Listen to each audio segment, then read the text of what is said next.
Hello everyone.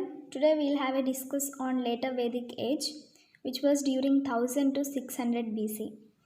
So the entire Vedic literature except the Rig Veda was composed during this age.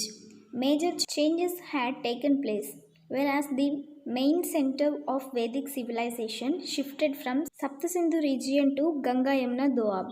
New Aryan tribes were formed with the capital city Hastinapura. Panchalas ruled the present Aligarh. Aligarh is in UP. The other tribes were Anga, Vangas, Magadha, Kosi, Videha. And the Mahabharatam battle must have been fought around 956 BC. We find important changes in political structure too, and the small tribal states of the Rigvedic age called Janas or Ganas disappeared.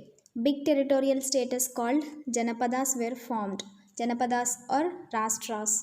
The office of the king became divine, dictatorial, despotic, and autocratic. And reasons for these changes are the most powerful legislative assembly Samiti disappeared due to distance factor. So Sabha was easily controlled by the king in the absence of Samitis. Kings performed complicated sacrifices like Ashwamedha, Rajasuya, and Vajpaya, claiming divine status. With Rajasuya, an ordinary king, Rajan, can become Rajanya, which means king of kings. We call it consecration ceremony. And Rajanya, by performing Ashwamedha, can become Swarat, which means horse sacrifice. And from Swarat, with Vajpaya, can become Virat. This is chariot race, and their Narameda was also described, but no king ever performed it.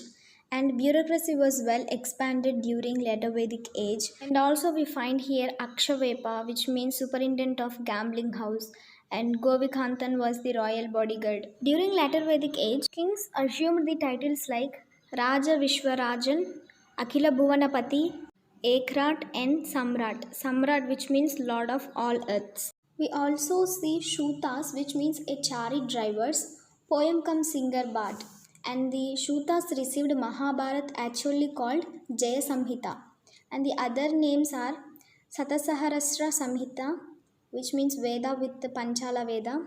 And we also find tax system got regularized. Bagadugga was the tax collector of the land tax Bhaga. Bali Sadka was collector of tax, which was voluntarily known as Bali.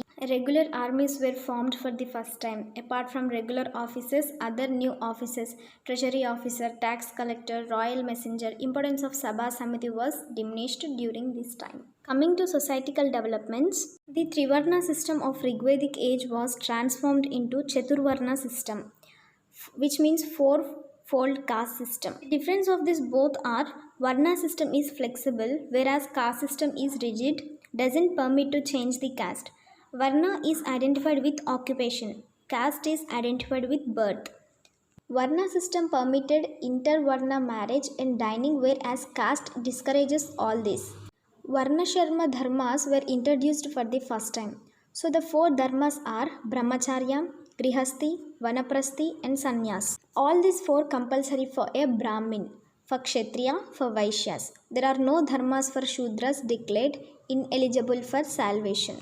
However, sannyas was the ashrama meda dharma never ever followed. These dharmas were mentioned for the first time in Jabala Upanishad. A new concept called Dhuvija, which means twice born caste, was introduced for the first time. The three upper castes were called Divijas, which eligible for sacred thread and to perform rituals and ceremonies. Gotra system was introduced for the first time. Gotra literally means courtesy. In the context of social history, it means disclosing the name of the ancestor. The purpose of Gotra is to maintain the purity of blood and to discourage intercaste marriages. Untouchability is also appeared for the first time. Untouchables by birth, Uttiyas, whereas the children born under Anuloma marriage. Anuloma marriage means upper caste man and lower caste woman, which means they were half polluted. Their children were half polluted. They used to treat like that. Here we have to find one thing, that during Rigvedic age, there was no untouchability and women discrimination and all. But coming to later Vedic age, we find untouchability and discrimination against women, and everything has been changed coming to later Vedic age. Here also we find Chandalans. which means born under Pratiloma marriage. Pratiloma marriage means lower caste man and upper caste woman. So they were fully polluted. And child marriage become normal during this age. Untouchables by profession. Atreya Brahmin. Atreya means daughter is described son. And Antyayas, who stay outside the village of Misri. And second, Nishads. Nishads are prohibited to entire villages. Kirat, which means uncivilized forest tribe. So, this we find all the social evils like child marriages, dowry system, sati, polygamy, and polyandry were present. The custom of niyoga were present. So, coming to later Vedic age, everything has been changed compared to Rig Vedic age. So, discrimination is started during in later Vedic age. And coming to economy part of the later Vedic age was the most important development was the introduction of iron technology. The new metal iron was called Krishnayas, which means black metal. With the iron technology, agriculture production increased phenomenally. Surplus was generated, capital formation could take place leading to growth of trade and commerce. Towns and cities were found in large number and later Vedic age is called second age of urbanization. They had knowledge of manure class of hereditary merchants, Vanya guides, Ganas, and so on. And the important cities Mathura, Saraswati, Pushkala, Hastinapura, and Achichatra and Adarajkeraha. With the trade and commerce, associations of merchants and craftsmen called guides were formed. In Sanskrit, they were called Shrenis. The head of merchant guide was Sresti. Head of craftsman guide was Jaistaka. Each guide had its own code of conduct called Sreni Dharma. The guides decided what to produce, how much, quality, and price. They maintained their own private army called Sreni Bhala. They minted their own currency. They also carried out money lending business, and Kusadha was the money lender. Kusidin was the money borrower. The rate maximum charged as interest was 24%. Saddhalaputra was the popular guild owner of potters. The later Vedic Aryan manufactured a type of pottery called Nilalotiha, technology called Peglu, painted grey ware. Were coins Satamana, which means gold, Krishnala, which means silver. Due to the expanding economic activity, the Shudras became independent cultivators, Vaishyas became traders, Brahmins and Kshatriyas withdrew from production process.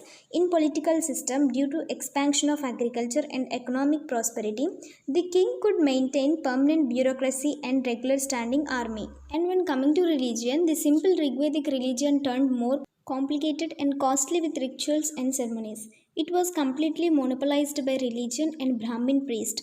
The Rigvedic gods Indra, Varuna, Agni lost their importance and were replaced by Brahma, Vishnu, and Maheshwara, the Trinity. Brahma was called Prajapati or creator, and Krishnatreya, Vishnu, preserver, god of prosperity, became god of Vaishyas.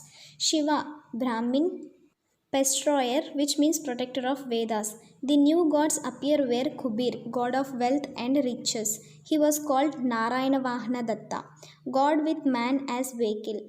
Pushan, god of agriculture and cattle. As such, he became god of Shudras. Saraswati, only goddess appeared with meant either the river got extinct or Saraswati came down to south as per our legends.